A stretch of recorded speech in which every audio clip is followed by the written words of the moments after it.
ಇದೊಂದೇ ಕ್ಷೇತ್ರ ಅಲ್ಲ, ಯಡಿಯೂರಲ್ಲಿ ಬೀರ್ಗಾನಹಳ್ಳಿ ಅಲ್ಲಿ ಕಾಂಗ್ರೆಸ್ ಗೆಲ್ಲಿಕ್ಕಾಗಲ್ಲ. BCMA ಹುಡುಗ ಪಾಪ ಕುರುಬಾ ಸಮಾಜದವನು ಕಳೆದ 3 ಟರ್ಮಿಂದ ಗೆಲ್ತಾನೆ ಅವನೇ. ಅವ್ನು ಯಾಕೆ ಕ್ಷೇತ್ರ ಅವನಾಲೆ 2-3 ಟರ್ಮಿಂದ ಪರೀಕ್ಷೆ ಮಾಡ್ಬಿಟ್ರು. ಅವ್ನು ಯಾವ ಇರೋ ಕ್ಷೇತ್ರದಲ್ಲಿ ಎಲ್ಲೂ ಅವಕಾಶ ಕೊಡ್ತಪ್ಪ, ಪಕ್ಕ ಕ್ಷೇತ್ರ ನಿಂತ್ಕೊಂಡು ಗೆಲ್ತಾವನೆ.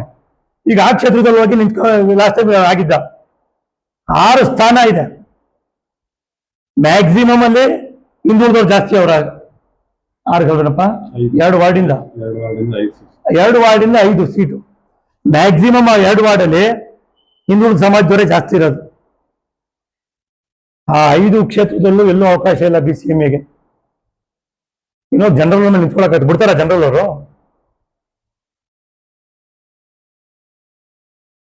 ವಾಸ್ತವತೆ ಇಟ್ಕೊಂಡು ನಾವು ಮಾತಾಡ್ಬೇಕು. ಜನರಲ್ BCMA ಹುಡುಗ ಹೋಗಿ ಜನರಲ್ ಬಿಡ್ತಾರ ಜನರಲ್ ಅವರು? ಇದೆಲ್ಲ ವಿಚಾರ ಗೊತ್ತಿದ್ರು ಯಾವ ಮಟ್ಟಕ್ಕೆ ದಮನಕಾರಿ ಧೋರಣೆಯನ್ನ ತಾಲೂಕು ಆಡಳಿತ ಮಾಡ್ತಾ ಇದೆ ರಾಜಕೀಯ ಹೊರಸಂಚಿಂದ ಅನ್ನೋಕ್ಕೆ ಇಷ್ಟೆಲ್ಲ ಇಟ್ಕೊಂಡು ಅಧಿಕಾರಿಗಳು ರಾಜಕಾರಣ ಮಾಡೋ ಅವಶ್ಯಕತೆ ಇದೆಯಾ? ಯಾವ ಸಾಮಾಜಿಕ ನ್ಯಾಯವನ್ನು ತಾಲೂಕಿನಲ್ಲಿ ಕೊಡ್ತಾ ಇದ್ದೀರಾ ನೀವು? ಕುರುಬಾ ಸಮಾಜಕ್ಕೆ ಅವಕಾಶ ಇಲ್ಲ ತಾಲೂಕಿನಲ್ಲಿ, ಹಿಂದುಳಿದವ್ರಿಗೆ ಅವಕಾಶ ಇದು, ನಮ್ಮ ಬೆಸ್ಸು ಸಮಾಜಕ್ಕೆ ಅವಕಾಶ ಇಲ್ಲ, ಅಗಸು ಸಮಾಜಕ್ಕೆ ಅವಕಾಶ ಇಲ್ಲ, ಈಡ್ಗ ಸಮಾಜಕ್ಕೆ ಅವಕಾಶ ಇಲ್ಲ, ಗೊಲ್ಲ ಸಮಾಜಕ್ಕೆ ಅವಕಾಶ ಇಲ್ಲ, ಮುಸ್ಲಿಂ ಸಮಾಜಕ್ಕೆ ಅವಕಾಶ ಇಲ್ಲ.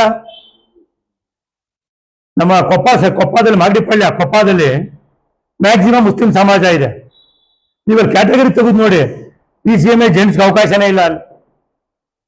ಅಲ್ಲಿ ತಗೊಂಡೋಗಿ SC ಮಾಡ್ತಾರೆ, ಅಲ್ಲಿ ತಗೊಂಡೋಗಿ SC ಕೊಡ್ತಾರೆ. ಎಲ್ಲಿ ಹುಡುಕ ಮಾಡ್ತಾರೆ ಪಾಪ?